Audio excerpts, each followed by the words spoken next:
Bonjour, bienvenue dans la série sur les échecs. Alors, voici un très bel exemple qui est issu d'une partie de Torand contre Tal, qui s'est joué au Oberhausen en 1961. Le trait est au noir. Ici, l'excellente collaboration tactique de la tour avec 3 figures légères a permis à l'ancien champion du monde Tal de placer une très jolie combinaison dans cet exemple. Ils ont joué tour prend E3.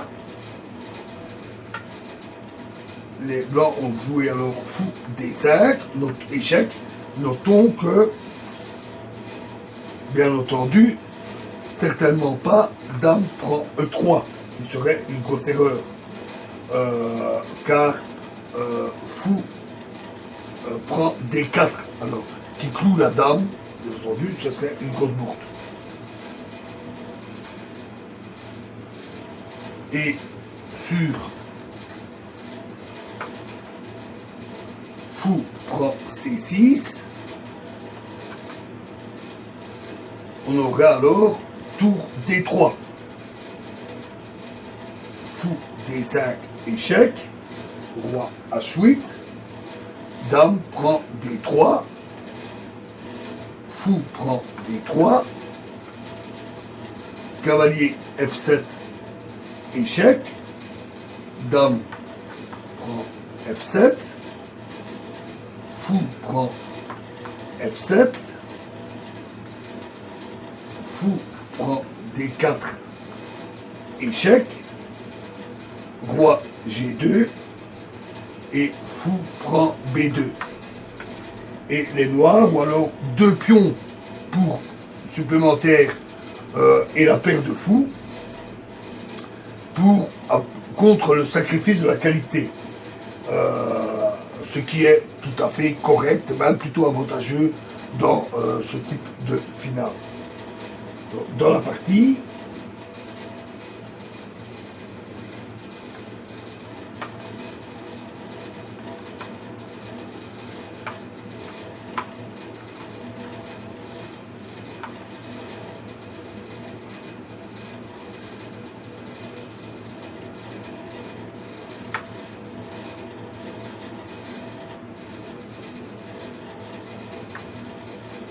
on va mettre toutes les pièces.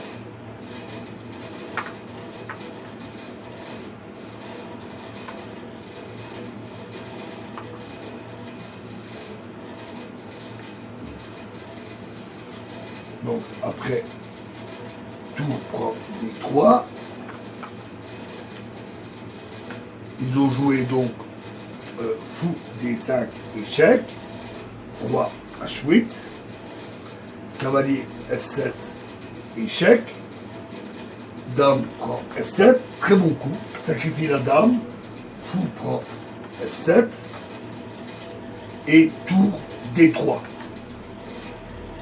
Les noirs n'ont que 2 pièces légères pour la dame, mais le roi blanc ne tarde pas à être victime de leur bonne collaboration.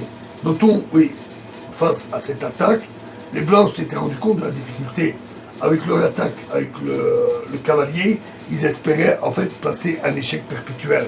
Mais le sacrifice de la dame a permis d'éviter cet échec perpétuel.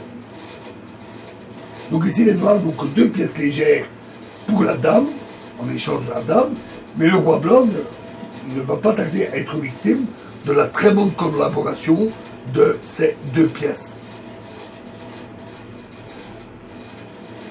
Dame E2, fou prend D4,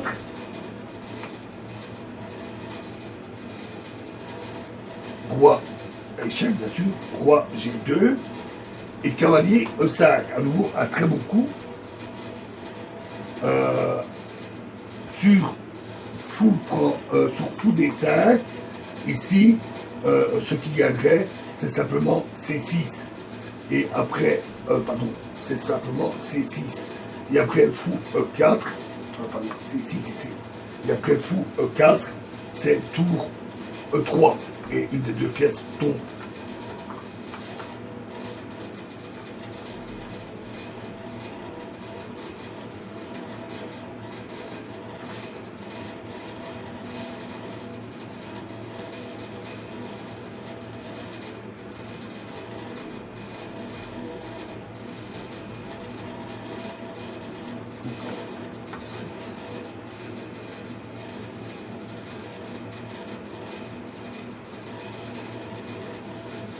ici, ils ont joué tour D1, tour E3, quand même, bien entendu, dame F1, fou E4, échec, roi H3, tour F3, dame E2, et fou F5, échec.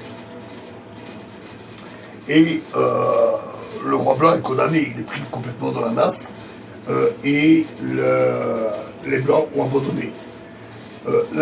L'impuissance ici de la dame contre toutes ces pièces,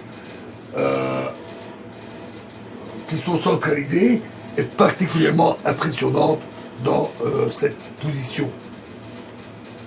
Voilà, et nous quitterons, dans la prochaine vidéo, nous quittons la collaboration des pièces. Les pièces vont continuer à collaborer, mais nous allons nous centrer sur un autre élément. Nous allons parler de l'attaque double.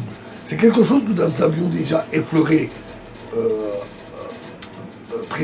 avant, dans un autre volet de la tactique. Et nous allons évidemment beaucoup plus approfondir ce concept d'attaque double dans cette série. Voilà, je vous remercie.